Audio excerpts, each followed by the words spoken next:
处意思。退婚。 ड्रामे की शुरुआत वेडिंग सेरेमनी से होती है। ये है ब्राइड वेवे और इस ड्रामे की फीमेल लीड भी बड़ी खुश दिखाई दे रही है। पास ही वेवे की फ्रेंड मिनशी खड़ी है जो आज ब्राइड मेड बनकर आई है। सब उसकी तारीफें कर रहे होते हैं। फेंग ली के अंकल मिनशी के साथ बदतमीजी करके कहते हैं कि वाह, दुल्हन की सहेली इस ड्रेस में तो कमाल लग रही है। मिनशी घबरा जाती है, कहती है कि ये तुम क्या कर रहे हो। अंकल कहते हैं कुछ भी तो नहीं, हम तो बस तुम्हारे साथ थोड़ी मस्ती मजाक कर रहे हैं। फेंग ली के फादर मिस्टर फेंग ये सब देखकर एंजॉय कर रहे होते हैं। अंकल मिनशी को पकड़कर जबरदस्ती ड्रिंक पिलाने की कोशिश करते हैं।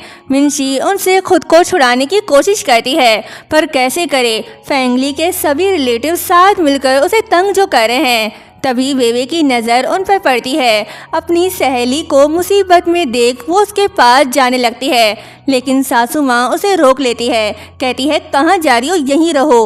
वेवे कहती है कि जाने दो मुझे, लेकिन सासू माँ जाने नहीं देती। दूसरी तरफ हम एक हैंडसम लड़के को देखते हैं। ये है इस ड्रामे का लीड एक्टर हुआ जिन, इस सिटी का टॉप लॉयर और अपनी कंपनी का CEO भी। ये वेवे की शादी अटेंड करने आया है। उसका फ्रेंड जियाशु कहता है कि अरे वाह, सिटी का टॉप लॉयर, तुम यहाँ आज कैसे वक्त निकाल कर यहाँ आ गए। हाओजिन कहता है कि शादी का खाना वो भी फ्री में, ये नहीं खाया तो फिर क्या खाया। ये बोलकर वो जियाशु के साथ अंदर जाता है, लेकिन अंदर का माहौल तो खराब है। फेंग ली के रिलेटिव जबरदस्ती मिनशी को ड्रिंक पिलाने लगते हैं। वेवे से ये सब देखा नहीं जाता।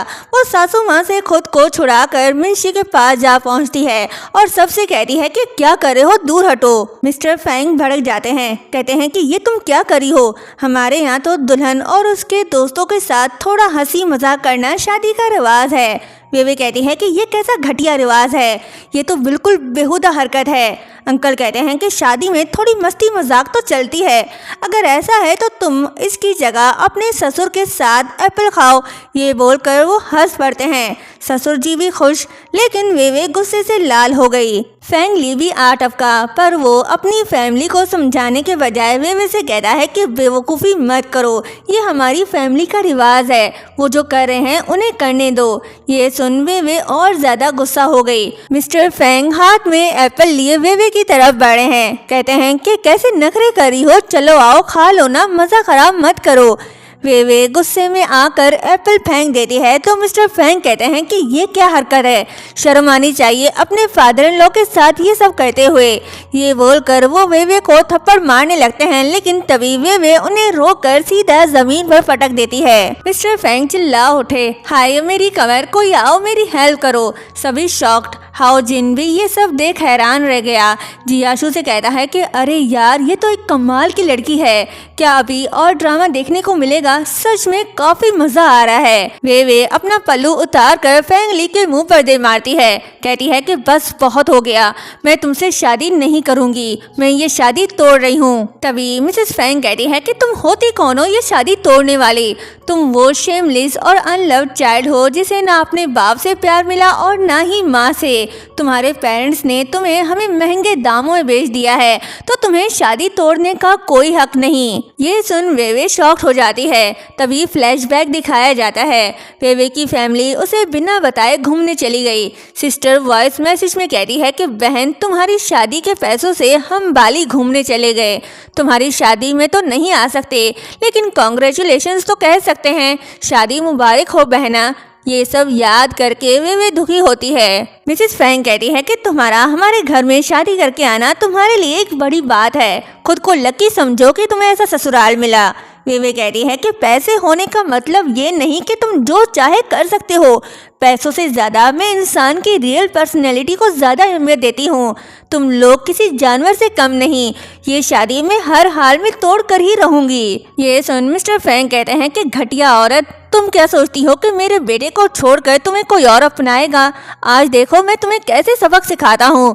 ये बोलकर वो उसे थप्पड़ मारने वाले होते हैं कि तभी हाओ जिन आकर उन्हें रोकता है और कहता है कि मैं अपनाऊंगा इसे। ये सुन वे उसे देखने लग गई। हाओ जिन मिस्टर फेंग को पुश करता है तो मिसेस फेंग कहती है कि तुम हो कौन? तभी हाओ जिन उनकी वीडियो बनाने लगता है, कहता है कि आजकल टिकटॉक पर लाइव स्ट्रीम बहुत पॉपुलर हो गया है, अगर ये बेहुदा हरकत वायरल हो गई गई तो कोई भी लड़की तुम्हारे बेटे से शादी करने के लिए तैयार नहीं होगी। तभी एक गेस्ट कहती है कि बिल्कुल सही कहा इसने, अगर ये बात बढ़ गई तो क्या तुम लोग इसका जवाब दे पाओगे? तुम्हारा बेटा सारी जिंदगी कंवारा रहेगा। मिस्टर फैंग कहते हैं कि चुप रहो, बकवास मत करो। मैं तुम्हें बता दूं, वो हमारी बहू है। मैं भी देखूं कौन इसे यहाँ से ले जाने की हिम्मत करता है। सभी रिलेटिव चौकन्ने हो गए। हाथ में डंडा बोतल लिए हाओजिन की तरफ बढ़ने लगे। लड़का एक बनते ज्यादा। वे लड़ने के लिए तैयार है। वो हाओजिन से कहती है कि तुम पीछे हटो, मैं इन्हें सबक सिखाती हूँ। तभी जियाशु आता है। वो मिस्टर फैंग का कॉलर पकड़कर कहता है कि ये हाओजिन है, क्या तुम सच में अपने लिए कोई परेशानी खड़ी करना चाहते हो? ये सुन मिस्टर फैंग शॉक्ड हो जाते हैं। ये तो माफ़ी मांगने लग गए। प्लीज़ माफ़ कर दो, गलती हो गई हमसे। हम थोड़ा जज्बाती हो गए थे, सही से देख नहीं पाए। अपने एक्स इन लॉज को भीगी बिल्ली बने देख वे शॉक्ड रह गई। तभी हाओजिन कहता है कि अब कुछ और देखने लायक नहीं बचा, चलो शादी रजिस्टर करवाने चलते हैं। ये बोलकर वो वे का हाथ पकड़कर वहाँ से ले जाता है। हाओजिन वे का हाथ थामे उसे ले जा रहा होता है। वे उसे प्यार से देखने लगती है। फिर कहती है कि हम बाहर आ गए हैं, अब तुम मेरा हाथ छोड़ सकते हो। हाओजिन हाथ छोड़ देता है। वे कहती है कि तुम्हारा शुक्रिया, अगर तुम हेल्प ना करते तो आज मैंने उसे मार दिया होता और सीधा जेल जा पहुंचती। थैंक यू, फिर मिलेंगे कभी। ये बोलकर वे जाने लगी। हाओजिन उसके सामने आकर खड़ा हो गया। कहता है मैं तो सच में इंटरेस्टेड हूँ। वे हैरानी से उसे देखने लगती है। उसे समझ नहीं आ रहा कि ये किस बारे में इंटरेस्टेड है। हाओजिन हंसकर कहता है कि तुम अभी तो अपनी शादी तोड़कर आई हो और मुझे भी घर वालों का प्रेशर है। वे कहती है अच्छा तो ये बात है। हाओजिन कहता है क्यों ना हम शादी कर लें, कपल बन जाते हैं। मैं काफी रिलायबल केयरिंग हूँ और घर भी अच्छे से संभाल लेता हूँ। ये सुन वे उसे सर से पैर तक देखने लग गई। सोचती है कि ऊपर से काफी अच्छा दिखता है, चलो ये भी बुरा नहीं, कम से कम ब्लाइंड डेट पर अजीब लोगों से मिलना तो नहीं पड़ेगा ना। हाओजिन शादी से लाए ड्राई फ्रूट खाने लगता है। वे उसे घूरने लगती है तो वो कहता है कि मेरे फ्रेंड ने शादी में पैसे दिए हैं तो थोड़ा सा बादाम लेना गलत तो नहीं है ना। वे कहती है कि तुम तो बड़े कंजूस हो। हाओजिन कहता है कि मैं सिर्फ बाहर वालों के लिए कंजूस हूँ, क्योंकि जो पैसे बचाता हूँ वो अपने घर पर ही खर्च कर देता हूँ। वे कहती है कि तुम तो बड़े शरीफ लगते हो, मुझे बुली करने की हिम्मत मत करना, चलो सिविल अफेयर्स ब्यूरो चलते हैं। वो उसे पुश करके चली जाती है। हाओजिन खुश होता है, कहता है कि मैं तुम्हें तंग करूंगा, अगर 10 लोग भी ले आऊं तो भी मैं तुमसे हार नहीं सकता। दोनों ने शादी रजिस्टर करवा दी। वे मैरिज सर्टिफिकेट देखकर कहने लगती है कि अच्छा हुआ उस घटिया फैमिली में शादी नहीं की, वरना मैं तो दूसरी शादी वाली बन जाती। कुछ पैसे हो तो क्या, वो लोगों को तंग करने का राइट रखते हैं। मैं इस जिंदगी में कभी भी रिच लड़के से शादी नहीं करूंगी। ये सुन हाओजिन फ्रीज हो गया। ये ठहरा अमीरजादा। वे को अमीर लड़कों से नफरत है, अब गरीब ही बनना होगा। ये क्या, जियाशु तो कार लेकर आ गया, प्रॉब्लम हो गई। हाओजिन उसे इशारा करता है वापस जाओ। वे उसे देखने लग गई तो हाओजिन कहता है कि सही कहा, मैं भी ऐसे अमीर लोगों से नफरत करता हूँ। बीवी, मेरे पास न गाड़ी है न घर, और अभी अभी नौकरी भी गई, अब तो बस तुम पर ही भरोसा है। लेकिन तुम फिक्र मत करो, तुम बाहर का काम संभालना, मैं घर के सारे काम करूँगा। कपड़े धोना, खाना बनाना, बिस्तर लगाना और रात को कंबल गर्म करना सब मैं कर लूँगा। वे कहती है कि अगर तुम्हें लीडर बनना है तो पहले ये देखना होगा कि तुम उस पोजीशन के लायक हो या नहीं। हाओजिन कहता है कि ऐसी बात है तो चलो तुम्हारे घर चलकर तुम्हें अपना टैलेंट दिखाता हूँ। जियाशु उनके सामने कार रोकता है, कहता है कि चलो बैठो। हाओजिन उसे गुस्से से देखने लग गया। वे भी कंफ्यूज्ड। हाओजिन वे से कहता है कि चलो बैठो, फिर जियाशु को इशारा करता है कि तुम्हें बाद में देख लूंगा। क्या वे को सच पता चल जाएगा कि हाओजिन कोई गरीब लड़का नहीं? वे हाओजिन से पूछती है कि ये सब क्या चल रहा है, तुम कोई छुपे हुए अमीरजादे तो नहीं जो गरीब होने का नाटक कर रहे हो? मैं ये सब बर्दाश्त नहीं कर सकती। हाओजिन चुप हो गया। सच बताया तो डिवोर्स होगा, झूठ बोलना ही पड़ेगा। कहता है कि ये कैसे हो सकता है, ये मेरा बेस्ट फ्रेंड जियाशु है, ये अभी अभी अमीर बना है, ये कार इसी की है, लेकिन ये अपने पैसों का घमंड नहीं करता। ये सुन जियाशु उसे घूरने लग गया। वे कहती है फिर ठीक है, अमीर लोगों से ज्यादा मुझे सबसे ज्यादा नफरत उन लोगों से है जो मुझसे झूठ बोलते हैं। लो जी, ये तो फंस गया। सच बोल नहीं सकता, चुप रह नहीं सकता। सच बोला तो डिवोर्स, झूठ बोला तब भी डिवोर्स। देखते हैं आगे क्या होता है। दोनों घर पहुंच गए। हाओजिन अपना जलवा दिखाने लग गया। वो कुकिंग कर रहा होता है। वे उसे प्यार से देखने लगती है और सोचती है कि सबके सामने रिश्ता तोड़ने के बाद मैंने पहली बार मिलने वाले इंसान से शादी कर ली। वैसे ये हैंडसम है। तभी दरवाजा बजता है। वे की मॉम चिल्लाकर कहती है कि वे दरवाजा खोलो, मैं जानती हूँ तुम अंदर ही छुपी हो। वे दरवाजा खोलती है तो मॉम उसे पुश करके अपनी लाडली बेटी के साथ घर के अंदर आती है और कहती है कि तुम कितनी बेदिल और बेरहम हो, खुद अपना रिश्ता तोड़ दिया। देखो अब क्या हुआ, वो लोग घर आकर पैसे वापस मांग रहे हैं, जल्दी पैसे निकालो। वे कहती है कि वो पैसे मैंने तो खर्च नहीं किए, जिसने पैसे खर्च किए वही देगा। ये सुन मॉम प्यार से इमोशनल ब्लैकमेल करने लग गई। कहती है कि वे मैं ये कह रही हूँ कि तुम्हारी बहन को एक्टिंग सीखनी है, पर हमारे पास इतने पैसे नहीं, तुम्हारे स्टेप डैड भी पैसे नहीं दे रहे। तुम दोनों बहनें हो, क्या तुम्हें अपनी बहन के सपने पूरे करने में हेल्प नहीं करनी चाहिए? यांशु भी अपना ड्रामा स्टार्ट करने लगी। वो रोते हुए कहती है कि मॉम अगर मैं एक्टिंग नहीं सीख सकती तो मेरे जीने का भी कोई फायदा नहीं। हाओजिन उनका ड्रामा देखने लग गया। वे कहती है कि इन धमकियों का मुझ पर कोई असर नहीं पड़ने वाला, अब रोना बंद करो, मेरे पास अभी इतने ही पैसे हैं, ले लो। मॉम मोबाइल छीन कर पैसे ट्रांसफर करने लगती है। कहती है कि तुम कितनी गरीब हो, ये बोलकर मोबाइल उसकी तरफ फेंक देती है। ये देख हाओजिन वे के पास आता है। वो उसे प्रोटेक्ट करके यांशु से कहता है कि तुम्हारी एक्टिंग देखकर मुझे लगता है कि तुम्हें एक्टिंग सीखना बंद कर देना चाहिए, पैसे बर्बाद करी हो। ये सुन यांशु गुस्सा हो गई। फिर हाओजिन वे की मॉम से कहता है कि अगर आप एक्टिंग नहीं सिखा सकती तो घर भेज दो, ये गरीबी का नाटक क्यों कर रही हो? मॉम कहती है कि तुम होते कौन हो हमसे ये सब कहने वाले? तो हाओजिन कहता है कि चलो मैं खुद को इंट्रोड्यूस करवाता हूँ, मैं विवेक का हस्बैंड हूँ। ये सुन मॉम तो शॉक्ड हो गई। कहती है कि ये मैं क्या सुन रही हूँ, ऐसा नहीं हो सकता, तुमने शादी कर ली, मुझे बताया भी नहीं, तुम ऐसा कैसे कर सकती हो? हाओजिन कहता है ठीक है लाओ मैं पैसे ट्रांसफर करता हूँ। ये सुन वे कहती है कि तुम क्यों करोगे? हाओजिन वे की मॉम से मोबाइल मांगता है। मॉम को पैसों से मतलब है, बेटी दे या दामाद फर्क नहीं पड़ता। लेकिन ये ठहरा वकील बाबू, इसने ऐसे कई लोगों को फेस किया है, वो जानता है कि इन्हें कैसे हैंडल करना है। वो इंटरेस्ट लोन के लिए अप्लाई करके उन्हें दिखाता है तो मॉम मोबाइल छीन कर कहती है कि ये तुम क्या कर रहे हो? हाओजिन कहता है कि आपको तो पैसों की जरूरत थी ना, इसलिए मैंने आपके लिए लोन अरेंज किया है, 1 लाख या 3 लाख जितना आप बोलो मिल जाएगा, लाओ मैं आपकी हेल्प करता हूँ। मॉम कहती है कि दूर हटो तुम, मेरे पास तो नौकरी भी नहीं, मैं कैसे पैसे चुकाऊंगी? हाओजिन कहता है कि अच्छा तो ये बात है, टेंशन मत लो, मेरे पास इस मसले का भी हल है। एक जॉब है, बस एक छोटा सा काम करना है, एक बूढ़े आदमी की देखभाल करनी है जिसे दिमागी मसला है। जैसे एक माँ अपने बच्चों का ख्याल रखती है, बिल्कुल वैसे ही आप अपनी बेटी को इतने अच्छे से संभाल सकती हो तो आप ये काम भी जरूर कर सकती हो, चलो मैं आपको वहाँ ले चलता हूँ। ये सुन मॉम यांशु को लेकर वहाँ से भाग गई।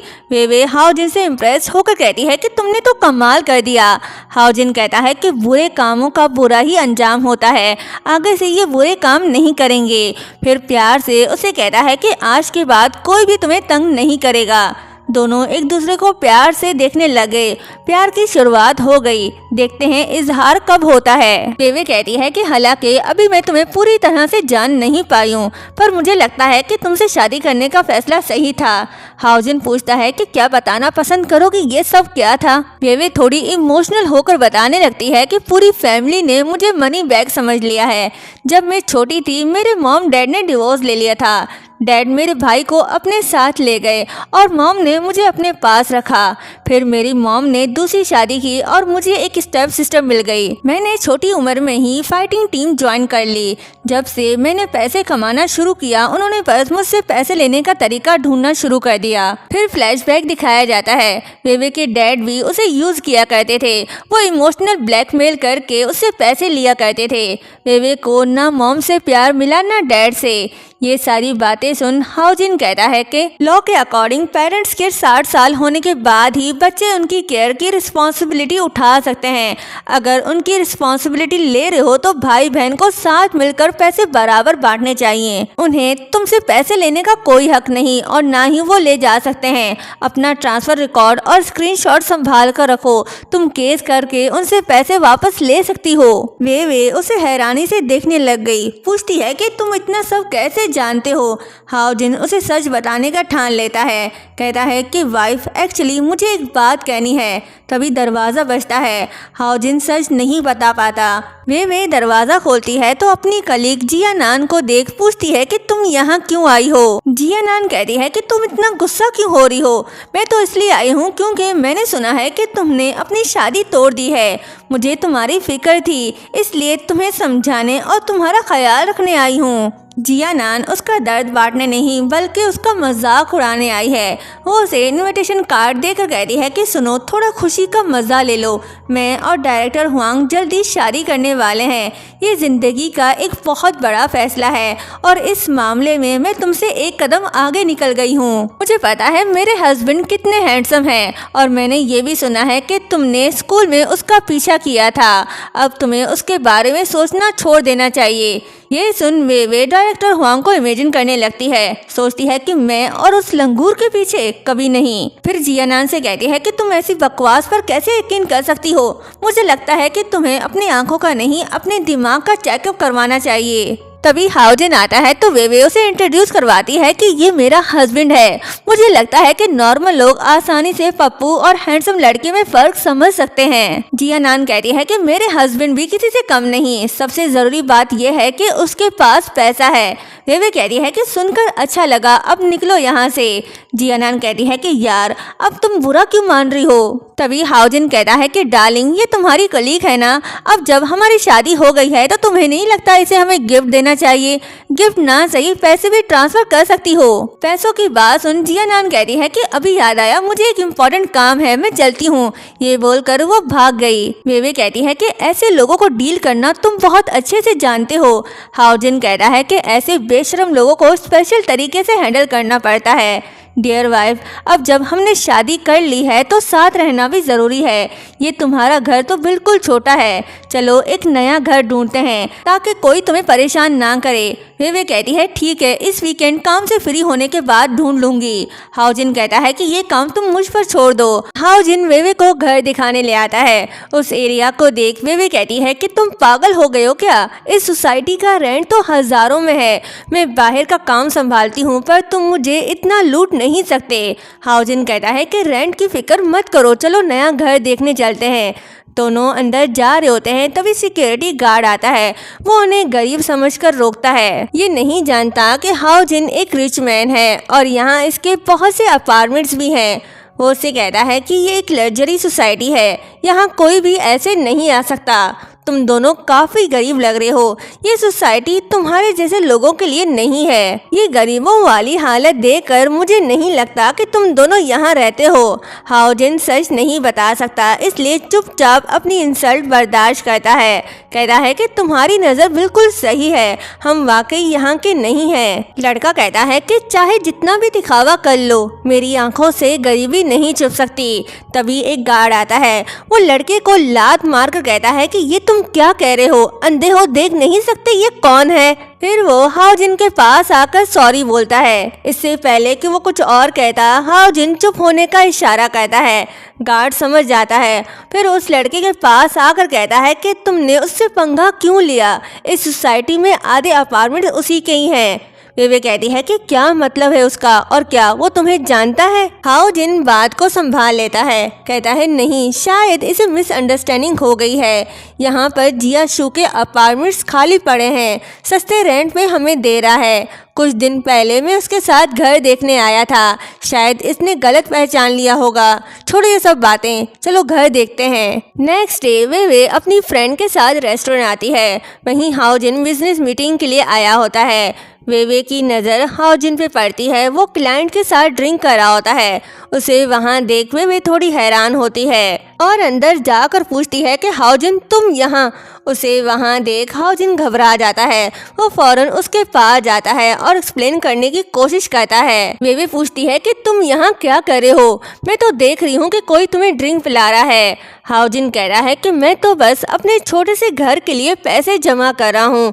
वो कह रहे थे कि एक ड्रिंक के लिए 2000 मिलते हैं। ये सुन वे भड़क जाती है। वो गुस्सा होकर सबसे कहती है कि क्या तुम लोग सबका फायदा उठाना चाहते हो? मेरे हस्बैंड को मॉडल समझ लिया है क्या? कोई भी मेरे हस्बैंड को तंग नहीं करेगा।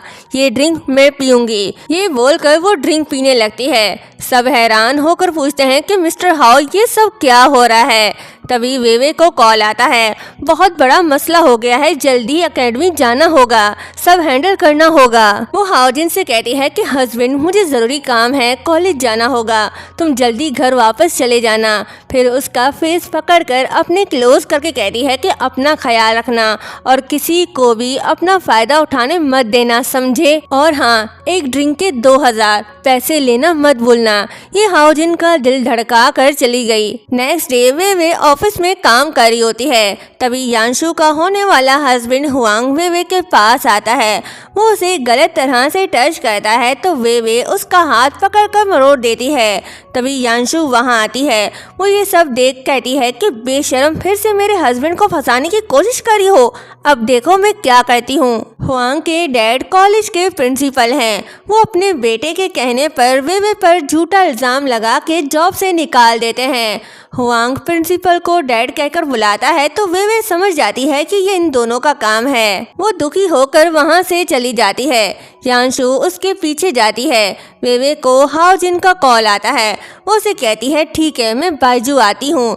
ये सुन यांशु हैरान होकर सोचती है कि क्या बाइजू, ये गरीब सी लड़की इतनी एक्सपेंसिव एरिया में कैसे रह सकती है। तभी वहाँ वे के डैड आते हैं। यांशु उनसे कहती है कि अंकल आप वे को ढूंढने आए हो, अब वो यहाँ काम नहीं करती, वो तो अब हाई क्लास सोसाइटी बाइजू में शिफ्ट हो गई है। ये सुन डैड कहते हैं कि वाह, हिम्मत तो देखो, मुझसे गरीबी का नाटक करी थी, आज तो उस लड़की से पैसे निकलवा कर ही रहूंगा। झूठा इल्जाम लगने की वजह से वे की जॉब गई। इस बात से वो अपसेट है। उसे उदास देख हाओजिन पूछता है कि क्या हुआ, किसी ने तुम्हें तंग किया क्या? ये सुन वे रोते हुए कहती है कि मुझे जॉब से निकाल दिया गया। हाओजिन उसके पास जाकर कहता है कि कोई बात नहीं, बस नौकरी गई है ना, ये तो अच्छी बात है, अब तुम थोड़ा रेस्ट कर लो। अच्छा अब रोना बंद करो और पूरी बात बताओ। वे कहती है कि स्टूडेंट ने मुझ पर रिश्वत लेने का इल्जाम लगाया। हाओजिन उसे शांत करा रहा होता है। कहता है कि अब रोना बंद करो, देखो रो रो कर अपनी आंखें सुझा दी। फिर जियाशु को मैसेज करता है कि वो वे के कॉलेज जाकर इन्वेस्टिगेट करे कि आखिर सच क्या है। फिर वे से कहता है कि तुम फिक्र मत करो, जियाशु ने कहा है कि वो सब हैंडल कर लेगा। वे उसे थैंक्स कहती है तो हाओजिन उसके करीब जाकर कहता है कि इतना रूखा सूखा थैंक्स। दोनों क्लोज हो रहे होते हैं तभी दरवाजा बजता है। रोमांस का हुआ सत्यानाश। वे जाकर डोर ओपन करती है तो डैड को देख पूछती है कि आप यहाँ कैसे। घर को देख डैड खुश होते हैं। कहते हैं कि तुम तो अब काफी आगे बढ़ गई हो, कितना अच्छा घर ले लिया है। तुम्हारा भाई और उसकी गर्लफ्रेंड शादी के बारे में सोच रहे हैं, लेकिन तुम्हारे भाई के पास घर नहीं तो उसकी गर्लफ्रेंड शादी करने से इनकार करी है। पापा तो हमेशा से तुमसे ज़्यादा प्यार करते हैं, तो क्या तो अपनी भाई की थोड़ी हेल्प कर सकती हो। तभी हाओजिन आता है। वो इमोशनल ड्रामा करके कहता है कि हमारे पास अब कोई पैसे नहीं। कुछ दिन पहले वे की मॉम आई थी, उन्होंने कहा कि बेटी को एक्टिंग सिखाने के लिए पैसे चाहिए, तो सारे पैसे उन्होंने ले लिए। डैड उसकी बात पर यकीन कर लेते हैं। कहते हैं कि वो घटिया औरत दूसरी शादी करने के बाद भी तुमसे पैसे मांगती है, मैं अभी जाकर उसकी खबर लेता हूँ। डैड तो चले गए। वे कहती है कि तुम्हारे मेथड कमाल का है। तभी यांशु और हुआंग अपना बोरिया बिस्तर लेकर वहाँ आते हैं। यांशु जानबूझकर वे की नेबर बन जाती है। वो इतरा कर कहती है कि हस्बैंड चलो चाबी निकालो। तभी जियाशु आता है। वो हाओजिन से कहता है कि मैं प्रूफ ले आया हूँ। इस स्टूडेंट ने भी एक्सेप्ट कर लिया है कि यांशु और हुआंग ने उसे धमका कर भाभी पर झूठा इल्जाम लगाने को कहा। दोनों को निकाल दिया गया। प्रिंसिपल को भी सस्पेंशन पे लगा दिया गया है। ये सुन हाओजिन गुस्सा होकर उनके लगेज को लात मार कर कहता है कि ये घर अब रेंट पर नहीं है, चलो निकलो यहाँ से। यांशु कहती है कि तुम होते कौन हो हमें यहाँ से निकालने वाले। तो हाओ जिन सच बता देता है कि मैं इस घर का ऑनर हूँ। ये सुन वे शॉक्ड हो जाती है। वे को सच पता चल गया कि हाओ जिन कोई पुअर नहीं बल्कि एक रिच लड़का है। हाओ जिन सिक्योरिटी को बुलाकर दोनों को बाहर निकाल देता है। वे गुस्सा है। जियाशु हाओ जिन को इशारा करके कहता है कि भाई पीछे देखो, भाभी गुस्सा है। वे गुस्सा होकर घर के अंदर चली जाती है। हाओ जिन उसके पीछे, बेबी मेरी बात सुनो, मैं तुम्हें सब सच बताता हूँ। हाओ जिन कान पकड़कर वे के सामने बैठा है।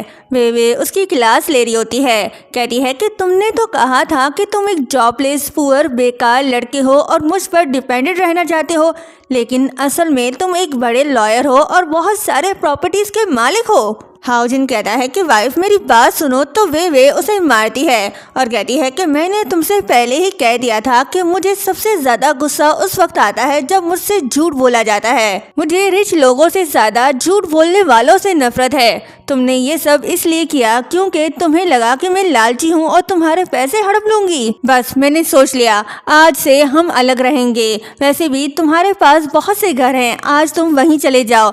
मैं अब तुम्हारी कोई बात नहीं सुनना चाहती। हाओ जिन उसे समझाने की कोशिश करता है, लेकिन वे को समझने को तैयार ही नहीं।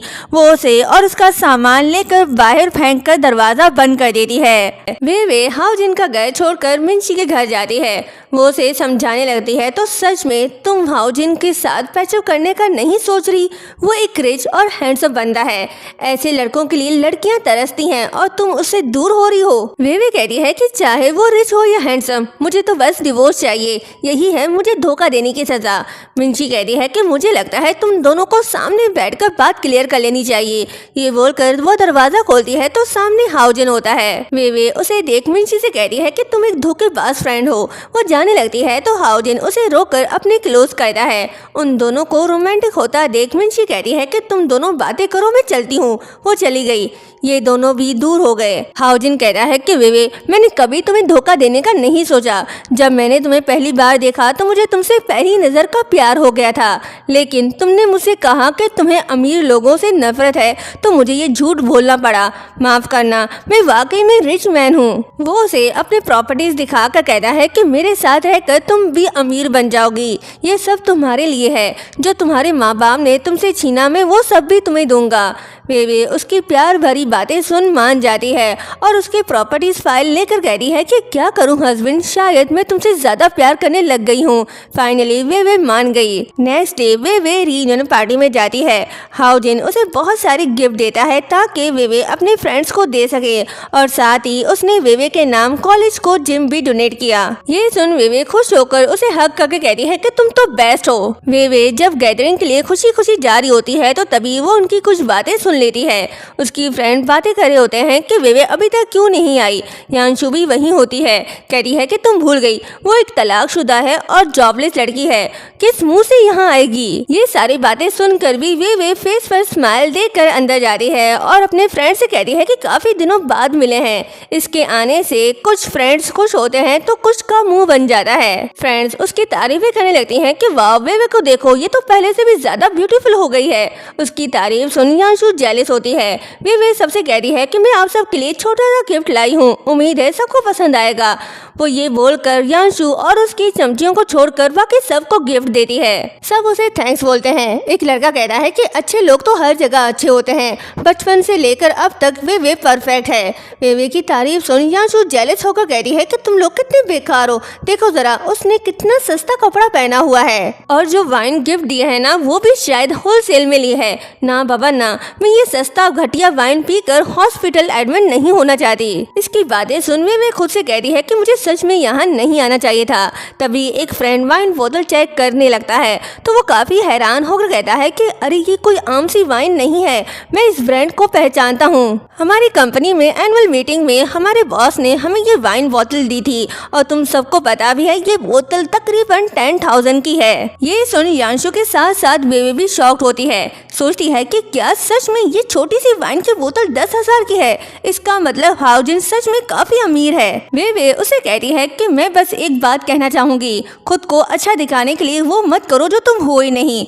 वे कहती है कि तुम्हें मेरी चिंता करने की जरूरत नहीं, वैसे तुम्हारे पास इतने पैसे हैं तो क्यों ना आज का बिल तुम ही पे करो। इसकी ये बात सुन सभी यांशु को देखने लगते हैं तो यांशु कहती है कि ऑफ कोर्स आज तुम लोग जो भी खाओ वो सब मैं पे करूंगी, ये छोटी सी अमाउंट मेरे लिए कुछ मायने नहीं रखती, आज की पार्टी मेरी तरफ से। तो वे वेटर्स को बुलाकर इस रेस्टोरेंट का सबसे एक्सपेंसिव डिश ऑर्डर करती है। ये सुन यांशु अंदर ही अंदर गुस्से से तड़प उठती है। थोड़ी देर पहले जिस वाइन को वो सस्ता कह रही थी उसी वाइन को पीने लगती है। खा पीने के बाद यांशु इतरा कर वेटर से बिल मांगती है। वेटर उसे बिल देकर कह रहा है कि madam total bill 4.5 lakh yuan. ये बात सुनकर बेचारी के तो होश ही उड़ जाते हैं। बड़ी आई थी बिल पे करने वाली, किसने कहा था वेवे से पंगा लो। उसकी उतरी शक्ल देख वेवे कहती है कि क्या हुआ, ज्यादा खर्चा तो नहीं करवा दिए तुम्हारा। यांशु कहती है नहीं बिल्कुल भी नहीं, ये तो मेरे बस 2 ड्रेस की कीमत है। कुछ रेड वाइन की बोतल खरीद कर अपने आप को रेस समझने लग गई हो, किस लेवल की लड़की हो तुमने एक गरीब लड़के से शादी की और दिखावा ऐसे करियो जैसे वो अंबानी हो। तुम्हारा हस्बैंड तो मेरे हस्बैंड के जूतों के भी बराबर नहीं। साथ बैठी उसकी चमची भी कहती है कि बिल्कुल सही कहा, यांशु के होने वाले हस्बैंड ने अभी कॉलेज को एक जिम डोनेट किया है। ये सुन यांशु सोचती है कि क्या तुम्हारे उस पप्पू ने जिम डोनेट किया, तो फिर मैं कौन हूँ। यांशु कह रही है कि अगर तुम सबने खाना खा लिया तो तुम सबको अपने लेवल का एक छोटा सा टूर करा दूं। यांशु उन सबको एक जगह ले आती है। वे उस जगह को देख मन ही मन खुश होती है क्योंकि वो जानती है कि यहाँ पर हाओ जिन का राज है। सोचती है कि अरे वाह, आज तो अच्छा ड्रामा देखने को मिलेगा। तभी हुआंग एक वुमेन को धक्का देकर शॉप से बाहर निकाल कर बहुत सारी बातें सुनाने लगता है। बेचारी वुमेन काफी रो रही होती है। इससे पहले कि हुआंग उसे मारता तभी वे उसे लात मारकर कहती है कि तुम्हें शर्म नहीं आती एक बूढ़ी औरत को परेशान करते हुए, तुम तो इंसान कहलाने के भी लायक नहीं। फिर ओल्ड वुमेन के पास जाकर कहती है कि आप ठीक तो है ना। हुआंग गुस्सा होकर कहता है कि तुम्हारी हिम्मत कैसे हुई मुझे लात मारने की। वे कहती है कि ये शॉप तो वो काफी सालों से चला रही है, तुम जानबूझकर उससे काम छीन रहे हो।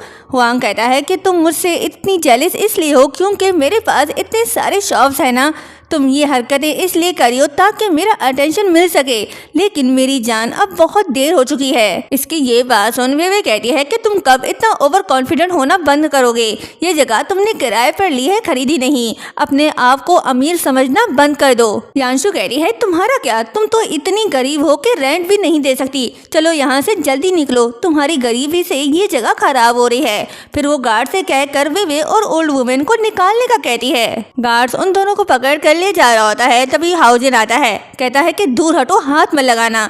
फिर हुआंग के पास जाकर कहता है कि ये बताओ किसने तुम्हें ये जगह रेंट पर दी। हुआंग कहता है कि इससे तुम्हें क्या लेना देना, अब क्या यहाँ भी तमाशा करोगे। हाओ जिन कहता है तमाशा, बड़ी अजीब बात है क्योंकि ये पूरी जगह तो मेरी है। हुआंग को उसकी बात पर यकीन नहीं आता, वो हंसने लगता है। तभी वहाँ हाओ जिन का असिस्टेंट आता है।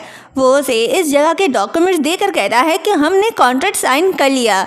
ये सुन उनकी तो हंसी ही बंद हो गई। हाओ जिन असिस्टेंट से कहकर शॉप को रेंट पर देने के लिए मना करता है। तो ये सुन यांशु अपने बॉयफ्रेंड का साथ छोड़ देती है कि अपना मसला खुद हल करो, मेरे पास कोई पैसे नहीं।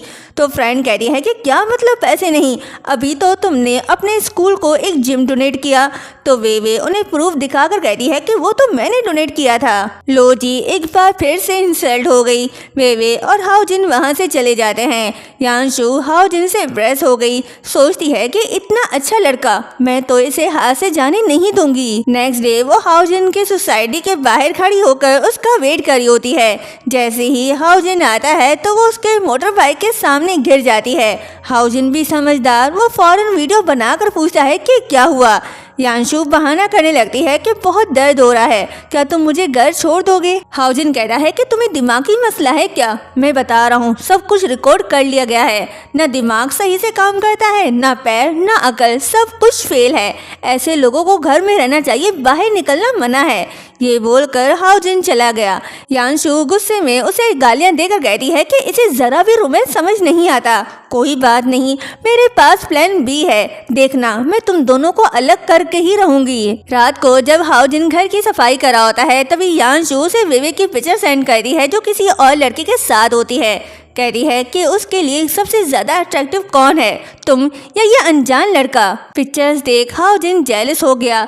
ये वेवे को कॉल करके पूछता है कि तुम कहाँ हो। वो बताती है कि मैं नीचे हूँ, बस आ रही हूँ ऊपर। हाओजिन कॉल कट करके वेवे के पास जाने लगता है। वहीं वेवे अपने मास्टर के बेटे, जो उसका फ्रेंड भी है, उसका हाथ पकड़कर उससे बातें करी होती है। तभी वहाँ हाओजिन आता है। वेवे उसे बताती है कि ये मेरे मास्टर का बेटा है, वो मुझे छोड़ने आया है। हाओजिन कुछ नहीं सुनता। ये वेवे को उठाकर उस लड़के से कहता है कि काफी रात हो गई है, तुम्हें घर जाना चाहिए। ये बोलकर वो वेवे को उठाकर घर ले आता है और उसके क्लोज जाकर कहता है कि तुम्हें दूसरों के मसल्स में बड़ा इंटरेस्ट है ना। वेवे शर्मा कर ना कहती है तो हाओजिन उसका हाथ पकड़ अपने बॉडी को टच करवाता है। जिसके बाद क्या हुआ समझने वाले समझ गए। कॉलेज में एक स्पोर्ट्स कंपटीशन होता है जहां सबको हैरान करके वेवे की टीम जीत जा रही है। सब उसकी तारीफें करते हैं। प्रिंसिपल भी कहते हैं कि तुम्हारी लीडरशिप में टीम ने कमाल कर दिया। हमने डिसाइड किया है कि हम तुम्हें प्रोविंशियल टीम का कोच बनाएंगे। वेवे खुश होती है, लेकिन उसकी ये खुशी ज्यादा टिकती नहीं। अचानक उसकी मॉम उसके डैड को व्हील चेयर में बिठाकर रोते हुए वहाँ आती है। तो वेवे कहती है कि आप ये क्या ड्रामा कर रही हो। मॉम चिल्लाकर सबसे कहती है कि आप सब लोग फैसला करो जरा। हमने जान लगाकर इसे पाल पोस कर बड़ा कर दिया। ये लड़की चैंपियन बन गई, फेमस हो गई, एक अमीर आदमी से शादी भी कर ली। अब हमें मानती नहीं, हमसे ताल्लुक तोड़ दिया। इसके बाप को कैंसर हो गया, मरने वाला है, मगर ये लड़की ट्रीटमेंट के लिए एक पैसा भी नहीं दे रही। और बहुत ड्रामा करने लगते हैं जिससे वेवे सबके सामने शर्मिंदा होती है। वहीं खड़े लोग भी वेवे के बारे में बुरा भला बोल रहे होते हैं। यांशु भी ये सब देख बड़ी इंजॉय करी होती है। यहाँ हमें ये बात पता चलती है कि वेवे के पेरेंट्स को ये सब करने के लिए इसने ही कहा और लालच भी दी कि वेवे का हस्बैंड गोल्ड डिगर है, उसके पास ज्यादा पैसा है, अगर वो उसे सबके सामने जलील करेंगे तो उनको बहुत सारे पैसे मिलेंगे। मॉम डैड उसकी बात मान गए थे क्योंकि उन्हें बेटी की इज्जत की नहीं पैसे की पड़ी है। प्रेजेंट में वेवे उनसे कह रही है कि आप ये क्या कर रही हो, पहले उठो। तो मॉम कहती है कि अरे मेरी बेटी, मैं इतनी भी ना समझ नहीं हूँ। अगर तुम लीडरशिप के सामने वादा करो कि तुम हमारा ख्याल रखोगी, पैसे दोगी, तो हम खुश हो जाएंगे। इससे पहले कि मॉम डैड वेवे को और जलील करते तभी वहाँ हाओजिन आता है। कहता है कि हम क्यों दे पैसे आप लोगों को, मैं बता रहा हूँ एक पैसा भी नहीं मिलेगा। लाइव स्ट्रीम ऑलरेडी वायरल हो चुकी है, क्यों ना मीडिया वालों को भी बुलाया जाए। ये असिस्टेंट से कहकर मीडिया वालों को बुला लेता है और फिर बताने लगता है कि अब जब के सब यहाँ आ चुके हैं तो मैं चाहूंगा कि आप सब गवाह बने। ये देखो, ये है वेवे की सैलरी रिपोर्ट, लाखों की अमाउंट है, फाइनेंस डिपार्टमेंट से वेरीफाई करवा लो। ये सारे पैसे उसके मॉम डैड ले गए, वेवे को एक पैसा भी नहीं मिला। हमेशा से वेवे ही इन लोगों का खर्चा उठाती आ रही है। फिर वो वेवे के मॉम डैड से कह रहा है कि तुम लोग उसके पैसों से ऐश कर रहे थे, पेरेंट्स कहलाने के लायक नहीं हो तुम लोग, और सारे प्रूफ प्रिंसिपल को देता है, जिसे देख प्रिंसिपल को भी वेवे पर यकीन हो जाता है। मॉम कहती है कि क्या बकवास है, उस वक्त तो छोटी थी, हमने सिर्फ उसके पैसों की जिम्मेदारी ली थी। तभी वहाँ एक ओल्ड मैन आता है, कहने लगता है कि चुप करो, जब वेवे प्रोविंस टीम में गई तो तुम लोगों ने उसे एक पैसा भी नहीं दिया। टीम ने जो उसे स्टाइपेंड दिया था वो भी तुम लोगों ने ले लिया। बेचारी के पास खाना खरीदने तक के पैसे नहीं होते थे, ठंड में एक स्वेटर तक नहीं था उसके पास, हाथ तक फट गए थे उसके। अगर मैं उसको घर पे ना ले जाता तो कब का मर चुकी होती। ये सारी बातें सुन वहाँ खड़े लोग कह रहे हैं कि ऐसे माँ बाप मिल जाएं तो दुश्मन की क्या जरूरत। मॉम डैड वहाँ से भाग रहे होते हैं तो वेवे उन्हें रोक कहती है कि अब जब लोग यहाँ व्हाइट ड्रेस में आ गए हैं तो चलो आज फेयरवेल भी कर लेते हैं। मैं वेवे आज ये अनाउंस करती हूँ कि मेरे मॉम डैड मर गए, आज से हमारे बीच रिश्ता नहीं। ये बोलकर वो हाओजिन के साथ वहाँ से चली जाती है। तभी वहाँ हुआंग आता है, वो यांशु को बालों से पकड़ कहता है कि मेरे पैसे वापस करो, आई थी वेवे की इंसल्ट करने, अब अपनी हो गई। कुछ मंथ बीत जाते हैं, वेवे के डैड अब सच में बीमार हो गए हैं, वो उससे मिलना चाहते हैं, इसलिए वेवे उनसे मिलने आती है। डैड कहते हैं कि मैंने तुम्हें यहाँ माफी मांगने के लिए बुलाया है, सॉरी मैं पार्शल था, तुमसे नाइंसाफी की, इस वजह से आज ये दिन देखना पड़ा है, अफसोस अब मैं तुम्हें कुछ नहीं दे सकता। फिर हाओजिन से कहता है कि मेरी बेटी का ख्याल रखना। वेवे कहती है कि मैंने माफ कर दिया, मगर दुआ है कि हम कभी फिर एक फैमिली ना बने। फिर ये अपना क्रेडिट कार्ड छोड़कर वहाँ से जा रही होती है, तभी मॉम से टकरा जाती है। मॉम भी उसे माफी मांगने लगती है, कहती है कि मॉम को तुम्हारी बहुत याद आ रही थी, माफ कर कर देना मुझे। तुम्हारी बहन तो नागिन निकली, जब देखा कि मैं कुछ नहीं कमा रही तो मुझे घर से निकाल दिया। अब समझ आया कि तुम कितनी अच्छी बेटी थी। अफसोस मैंने कभी तुम्हें वैल्यू नहीं दी। वे कुछ नहीं कहती। हाउजिन कहता है कि हमें देर हो रही है, हमने डॉक्टर की अपॉइंटमेंट ली है। ये वहाँ से चले गए। मॉम खुश होकर कहती है कि डॉक्टर का अपॉइंटमेंट, मैं नानी बनने वाली हूँ। कहानी फिर से कुछ मंथ आगे चली जाती है। वे प्रेग्नेंट है। हाउजिन और वो वॉक कर रहे होते हैं। तभी कुछ बच्चे एक लड़की को बुली कर रहे होते हैं। एक लड़का आकर उसे बचाता है और अपने लिए फाइट बैक करने के लिए बोलता है। ये सब देख वे हाउजिन से कहती है कि ये सीन जैसे पहले मैंने देखा हो। अब याद आया, प्राइमरी स्कूल में कुछ बदमाश बच्चों ने मुझसे पैसे छीन लिए थे। एक छोटा लड़का मुझे बचाने आया, उसे बुरी तरह से पीटा गया। तब से मैंने ठान लिया कि मैं किक बॉक्सिंग सीखूंगी, अपना और अपनों का ख्याल रखूंगी। हाउजिन कहता है कि तुम जानती हो मैं लॉयर क्यों बना? एक बार स्कूल के बाहर एक प्यारी सी लड़की को कुछ बच्चे तंग करे थे। मैंने उसे बचाया तो उल्टा मुझे पीटा गया। तब से मैंने डिसाइड किया कि मैं लॉयर बनूंगा और सबको इंसाफ दिलाऊंगा। तभी उन्हें एहसास होता है कि वो तो एक दूसरे की बात कर रहे हैं। दोनों चाइल्डहुड फ्रेंड निकले। ये जानकर दोनों काफी खुश होते हैं। हाउजिन उसे हग करके कहता है कि हमारी किस्मत में लिखा था एक होना। और इसी हैप्पी मोमेंट के साथ ये ड्रामा यहीं पर एंड होता है। सो आप सबको ये स्टोरी कैसी लगी कमेंट करके जरूर बताएं। चैनल को सब्सक्राइब, वीडियो को लाइक शेयर करना मत भूलिएगा। Thank you so much.